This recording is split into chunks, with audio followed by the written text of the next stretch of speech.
Good day, everyone. Welcome back to the show. I'm your host, Matt B. Davis. Today's episode is going to be about what went down in Jacksonville. To fill you in very quickly, for those that may not have seen it, Ryan Woods crossed the finish line in second place, just a millionth of a second ahead of Ryan Atkins.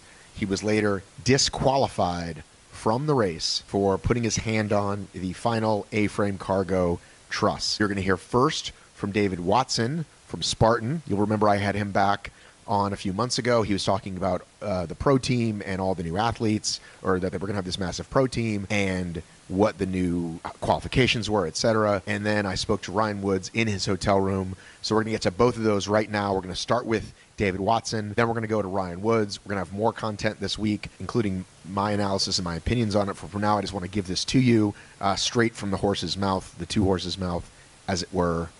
Away we go. We just had a pretty serious DQ. Ryan Woods apparently used the A-frame, used the truss of the A-frame going over the net, which is not a rule infraction I've seen enforced, but I was shown it exactly in the rules.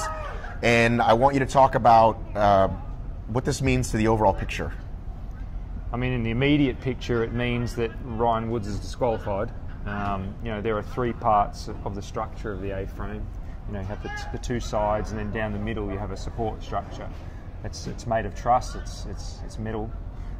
It's solid. It's a lot easier to climb. And as in the rule book states that an athlete must use the webbing to ascend and descend the obstacle. The video replay clearly shows that Ryan grabbed the central structure with his right hand 3 times, and it's beyond disappointing that somebody who tried so hard and neck and neck with Ryan Atkins at the end has to be disqualified. But that's the immediate picture. I mean, the overall picture is that tough decisions happen in sport. They've happened in every major sport. Whether it's a 2 feet in, catch in football, or a touchdown ruling, or you name it. We could go on and on and on through history about why it's so impactful, but also why it matters. It matters because when you are when there is so much on the line for athletes, for the sport, for other competitors, for everyone else out there, whether they're elite, age group, or open, it doesn't really matter. It's about standards, so you've got to uphold the standard. Well, and I think we talked a little bit offline about this in terms of upholding the standard. It's been very vague with Spartan over the years, and we've all, been begging for those of us who care. Like, something will happen, and it'll be like, oh, we've never encountered that before, so we'll fix it next time. And there's kind of this long history of that, years and years in. Something happens. We had questions about sandbag weight last time, which 7 years in I don't think we should have, et cetera, et cetera. So I, for one, am torn, because personally love Ryan Woods, as we all kind of do. Love Ryan Woods. Right? I signed him for the first time. Right, and you guys just signed him. And I'm glad that you're kind of laying down the law, because it does suck that there seems to be, and I think part of the thing before, people were like, oh, the pro team got different specialties, got different priority, and this clearly says, you just signed this guy, that pro team doesn't get special, nobody's special. You actually, 2 guys got DQ'd. Hunter Russell as well. Is he on the pro team? I'll have to check. He's a lot of guys on the pro team. Yeah, there's 200. But I just want to make a point to your point. The first is, you mentioned the past. Look, the sport's 10 years old, so at some point you're going to track back, and there's going to be, times within the sport that weren't perfectly buttoned up. I mean, other sports we don't really get to talk about it as much unless we go right back 50 years in baseball, or maybe 80 years in baseball, and then you start to see some different things happening, right? But we're at the early stages of the sport, but we are at a stage now where it's hit this inflection point, and the professionalism and the competition. Yeah, I mean, look, you got these big sponsors. You're a real sport. Yeah. No, right. Yeah, so this stuff should be happening. Yeah, it's a serious business. Look, the second point I was going to make is, getting Ryan, to join as a pro was a great thing for the sport, a great thing for Spartan. He's a brilliant athlete, a brilliant competitor. And when I heard the news, I just want to make it clear to everybody, who's listening and watching, that, my heart sank when somebody came up and told me, hey, listen, this is a situation. You know, nobody wants to DQ an athlete like Ryan Woods. But at the same time, if you don't uphold the standard, someone else is affected. And this someone else in this case is actually Ryan Kent. Well, interesting, because you said, I think people were saying... And Ryan Atkins. People were saying it on social media, and again, I'd never seen the rule enforced, so clearly people knew, clearly people had read the rule book, so yeah. It's out there. Yeah, and I like I said, I didn't know. No, it's a long book. People tend not to read long documents, but, again, like any sport, I mean, read an IAAF, rule book, or, Olympic rule books for various sports, or, read the rules for the NFL. I mean, it's like, they're long, but, we try to keep it manageable, without too much ambiguity. We're trying to make, when we assess how to officiate obstacles, and we're continually always reviewing, right? It's about cutting as much ambiguity out as possible. Now, you can imagine the situation, right? If you could use that center truss structure, you're going to be able to ascend it a lot quicker. You're going to have some kind of like situation where everyone goes to the middle truss. I mean, it just doesn't work, right? Right. So, even though I would argue it was where his hands were, like. No, it was, but I mean the thing's wide enough to fit, 5 people side by side, Well, it's interesting because Dave said unfair advantage, and I'm like, it looked incidental to me from what I saw, but you know what I mean? Like if I asked him... I mean, he had one hand on the webbing and he had one hand on the truss, and he did this, and he did this, and he got over. So, I mean, right. Look, I mean, it's not... yes, he didn't exactly just use the truss, like 2 hands, 2 feet on the truss, but, it doesn't change anything. If Ryan Atkins wasn't there, the ruling would be the same, right? The ruling would be the same. But the point is, especially in that circumstance, highlights why we need to do something about this, because they finished literally like nose to nose, and that extra bit of support and that upward thrust. So I struggled a little on the tire, like my feet were slipping, and I get that last push over, and I see to my right he was further down from me, maybe 4 tires down, that he's flipping a little ahead of me.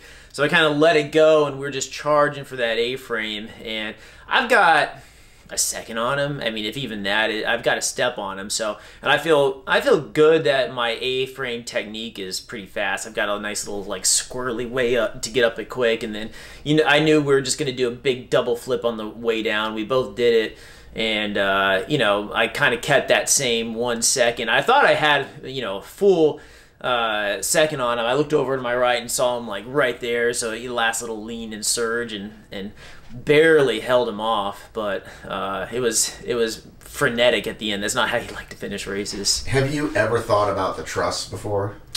I don't think so. I mean, it's not something I think about. I mean, I know not to use it. I know you're not supposed to. So when I heard the ruling, like I didn't think I touched it. So I was like, no, let's go look at the video. I didn't touch it at all, and going up, you could see me 3 times. Maybe it was just twice, because the last one, it looked like the strap was actually on the truss. So, I think that would have been one that you could argue. But definitely 2 times, like strap was here, truss was here, and I grabbed the truss. And I didn't remember doing it. I didn't think about it. I usually try and go near the trusses. So that's part of my strategy on the A-frame, to be, if you're kicking in that scenario, because it's a little bit more taut there, and it was a really loose one. So I don't know if like just going there, I just reached and grabbed it. You're kind of in this frantic kick to the finish mode. So, I mean, I guess that's clearly what happened, and I'm now donezo. So you were not thinking, let me grab this piece of metal because it is a faster way to go up this obstacle? No, I wasn't thinking like this is an advantage. I mean, if I were just gonna use the metal, like you just crawl up the truss, like use it. I don't know. I didn't have a thought while I was out there doing it. It just kind of naturally happened. Like I said, I didn't even remember grabbing it, afterwards. I thought for sure I didn't. I'm like, let's go look at the video, and I was wrong. What do you think an appropriate way to handle the situation would be if you were maker of the Spartan rule book? I mean, they stuck to the rule book, letter of the law. You kind of have to do that. You can't just say, make up an arbitrary, 30-second penalty, it seems fair, like if that's the rule, that's the rule, and you kind of are, forced to stick with it, especially once it's been, called out and made. But isn't that what they've a done in the violation. past? It seems like there's been a lot of arbitrary rules in the past. I mean, you look back at that Spartan Nashville race where Atkins and Kent took 2 attempts on the rope climb, and they both got DQ'd, and then Killian, put his foot down on the rig and didn't get DQ'd. A lot of it's just what they see and what's brought to their attention, and then something happens on an obstacle and everyone's made aware of it and they know it's a rule. Sometimes it has to be trial by error, but once it happens, everyone's aware and it won't happen again. The middle truss is kind of weird, because it's in the middle and you don't feel like you're using the side because the netting is going over it. Normally I stick to the sides. I don't normally go in the middle, but where Atkins was, he kind of had that side, and the way that it kind of shot through the finish, it shot me more towards the middle, and there wasn't any sort of repositioning. It was every split second counted. So I think one of the things that came up for me is somebody said, well, does the punishment fit the crime? Like, is it against the rules? Yes. Should someone be disqualified? That's something where, I don't think the punishment fits the crime. Like, I fucking bled out there, and here I am, going home, nothing, series is over, there's not like a future for me in the U.S. Spartan Series this year. I can't defend my title after going out there and giving a plus effort, so I don't feel like the punishment fits the crime, but, that's something where the punishment is what it is because of the rule book. Spartan wanted to, Spartan could do some language in the rule book where they said, all right, you could be DQ'd, or there could be a time penalty or something based upon what the violation is, something where it gives them a gray area, but their rule book doesn't have that. It's if you do this, if you touch here, and if you touch the top of the Z-wall and you don't do burpees, you're DQ'd, and apparently now if you touch the truss on the A-frame, you're DQ'd. I gave an A+ effort today. Things didn't go my way necessarily, but I'm really proud of the effort, and it was only good for second place. Well, I came out to win the series. I wanted to, win today. It's definitely deflating. Well, listen, the future's still wide open. Anything could happen, but right now it just feels like it's a lost cause. I'm going to still give it the college try, man. I'm going to try and win every race I show up at. That's kind of, what I'm capable of, but even if I did, it's probably, not going to happen, and it's probably a lost cause for the series.